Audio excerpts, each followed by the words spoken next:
personally, I started out in the streets, losing friends at a young age. You know what I'm saying? This particular story, man, I had a friend. His name was Patrick, and I remember. Well, first of all, like all my friends, started in the game before I did. You know what I'm saying? For like selling drugs and things of that nature or whatever. So he was one of them friends that had started before I did, and he actually had went to juvenile 445 Capitol Avenue. He had went to juvie, and I had heard that he got locked up. I think it was for some drugs or something, but he had got locked up. He had been no more than like just turned 15, maybe 14. And I was like a year up under him. So if he was like just turned 15, I had just turned 14. And I remember that he went to juvie. He was in there for 72 hours, like 3 days before your parents could come get you. Y'all remember that. And he was back at home. He was once back at home. So once he was at home, I guess he had like walked to the corner store, which is on the edge of the hilltop, my apartment, my set. And I had walked outside and I seen him standing. I actually seen him sitting at the on a brick wall that's connected to the corner store, as if like he had just came out the store, sat down, eating some chips, drinking a soda, something like that right there. So I'm like, oh, there go my boy Pat right there. He done came home. So I go over there, I sit down with him, and ask him how he was doing and stuff. He was telling me he was straight and stuff. So I was very curious because at this time I haven't been to juvie at all. I haven't been locked up at all as a juvenile. So I asked him how it was down there. You know what I'm saying? And from what he gave me, man, it was terrible. You know what I'm saying? He didn't like it. And those little 3 days was like 3 months to him. You know what I'm saying? And he, like I said, he really stressed how bad that it was down there at that time and that he didn't like it. And he made that clear by telling me that he's never going back to that place. Like, I don't care what it is, Treese, I'm never going back to that place. And we talking about a 14, 15-year-old kid at this time. You know what I'm saying? I think about my kids at this time, who I have kids that's his age. You know what I'm saying? So a week or two later after that talk with him, which that was my last conversation that I had with him, but he actually had rented a car from a crackhead, like a junkie. You know what I'm saying? Y'all know what I mean. You rent a car, you give him a couple of sacks of crack, for a few hours, you bring the car back. You know what I'm saying? Sometimes the crackhead didn't want to really leave their car with us, even though they wanted the drug, but they didn't trust, the car being in somebody else's hands. So they'll say, hey, I'm gonna stay in the car with you. You can use it. And it's still like renting the car, ride around, go to your place, do whatever you got to do. So the crackhead told my friend that she was a lady, that she was gonna sit in the back seat and allow him to rent the car out, but with her in it, and he can go handle all his business or whatever. She probably gonna smoke her dope in the back seat while they're riding. And at this time, my friend uncle, he was a person that was addicted to the drugs too at the same time, and he accompanied the lady too. You know what I'm saying? Meaning like he was in the back seat with him while his nephew's driving, doing his thing, making his drops or just riding, whatever he was renting the car for. And as they riding, like I say, the crackheads, they in the back, they smoking.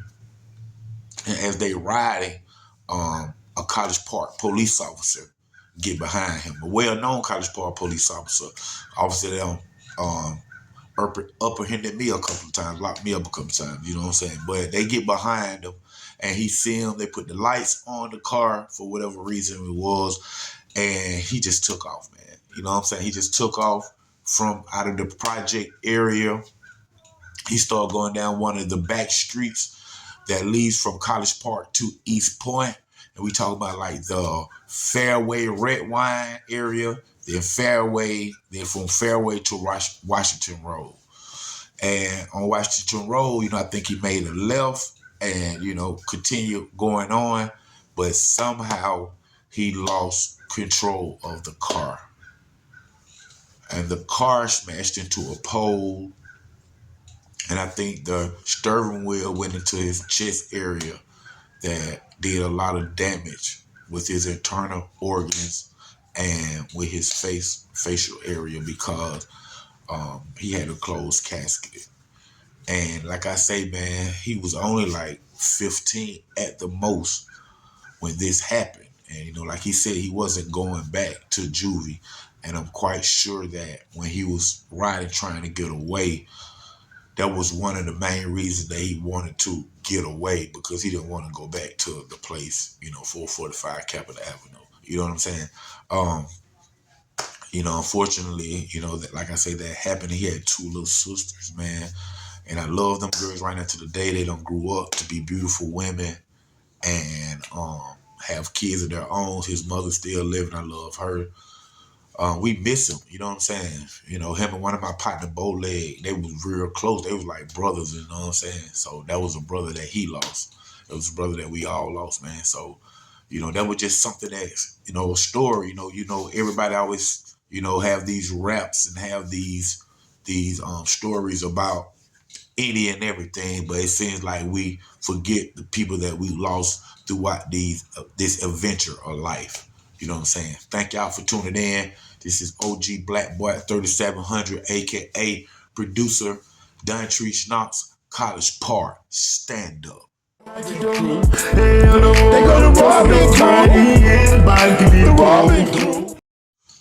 Welcome everybody to Underground Source TV Quick Lessons with your host Dontrece Knox, aka OG Black Boy 3700. Man, what's going on? What's going on? What's going on? Now, listen, y'all. Today, Quick Lessons is watch what you say to people and watch how you treat people. Always will come back and hunt you. With that being said, man, I know quite a lot of y'all who know me know that throughout my life, I have ran different clubs, down from Greenville, Georgia with KK. Big shouts out to KK. All the way to Noonan, Georgia, next to Blow, 321 The Gate, right off Gobby Road, and things of that nature. But this story right here, man, this is a very good one, with quick lessons, I must say. Know what you say to people. It goes a long way, bad or good. And in this case, I was running the club J. Paul's down in Noonan, Georgia. Big shouts out to all my Noonan partners out there, man. M. Deezy, all them homies out there, man. LT, what's going on, homie? But we was running the club down there, man. My partner Chino, man. Big shouts out to Chino, man. And Don Dills, I ain't gonna forget it, my partner Don. But we was running the club down there, J. Paul's phase 2. We had this next to blow thing going, man, where we had, the club jumping, the only black club in Noonan at the time. We brought everybody in the house from Rich Homie Quan to Vivica Fox to Tank, Avant, Mr. Big Time, Shawty Boy, Bangladesh, man, the list go on, man. Slim Calhoun, I could just go on, man. Like I said, man, we had a lot of celebrity appearances down there, man. No Limit Records, like I say. And one of these days, man, it was during the time I had just, we had just started Next to Blow. We was getting things going, trying to make the money and stuff, man. My wife was running the door, so, she was collecting the money. And we had a show coming up. And, of course, every show we have celebrity artists that will perform or either be on a panel, somewhere like American Idol or hip-hop rap. And on this particular event, my partner Chino called me and he told me that he had an artist that was gonna be there as the judge and stuff, and it was gonna bring money in. He got a hot song on the radio right now, and it's going down right here in Atlanta. you know. So I'm like, who is it? He said, man, it was K Camp, man. It's this guy named K Camp. And I had heard of K Camp, and I knew he had a little song on the radio. I like, yeah, I know who you talking about, man. Holmes be jamming, man. You know what I'm saying? He was like, yeah, man. So, I talked to him, man. We got to give him a certain amount, man. We can put him on the flyer. We can promote it. And we got a great night. I was looking forward to it. We got a light damage out straight. All right. I was looking forward to it. We put him on the flyer. We did our thing. We did our promotion. Bam. Here go the night. You know what I'm saying? So as the night went on, we had great performances. K Camp was the judge for us that night. And it seems that, like I said, we always had a great show, no matter what. Next to Blow always had a great show. And it seems like, the night was pretty heavy with attendees. Seemed like we was going to make a good little bit of money. But at the end of the night, once we counted once we count out all our expenses, we didn't make nothing. You know what I'm saying? We had an open tab at the bar, that we had to pay off. We had Next to Blow girls. We had Next to Blow girls that walked around and did things that helped us with their little Next to Blow gears on and little tight outfits and stuff like that. We had them on the payroll. And then, of course, we had the celebrities that attended. You know what I'm saying? We had them on the payroll before we even paid ourselves and things of that nature. So once it came out, asked my wife how much money we made. And, of course, we didn't make anything. And I'm talking about when I say anything, we probably didn't come away with $100 that night. And like I say, it was the beginning of Next to Blow. And we had took so many losses at first trying to get it up to where we did get it. But at this time, man, I was frustrated. I knew that I was going back home from another week of promoting and getting all this stuff together with no money. You know what I'm saying? It just upset me.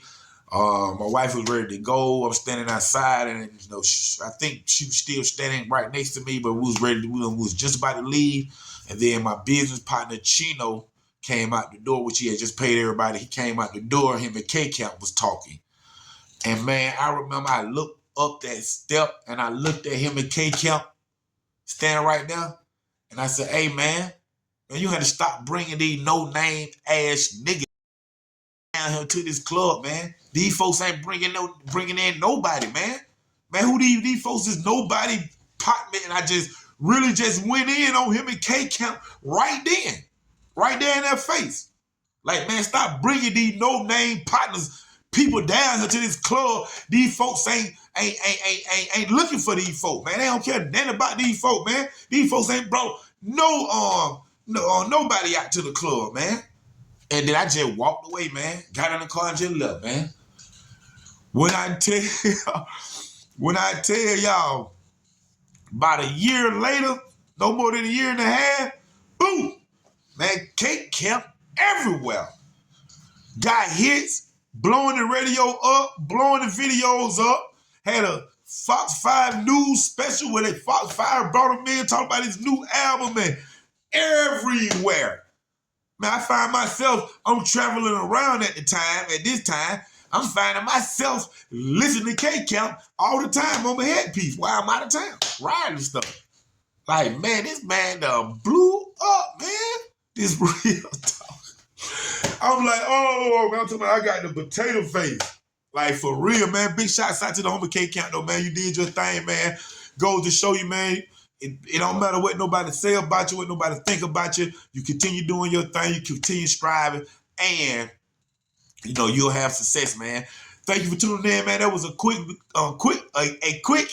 lessons right here on Underground Sword TV with your host Dontrece Knox, a.k.a. Black Boy 3700. And like I say, watch what you say and watch how you treat people.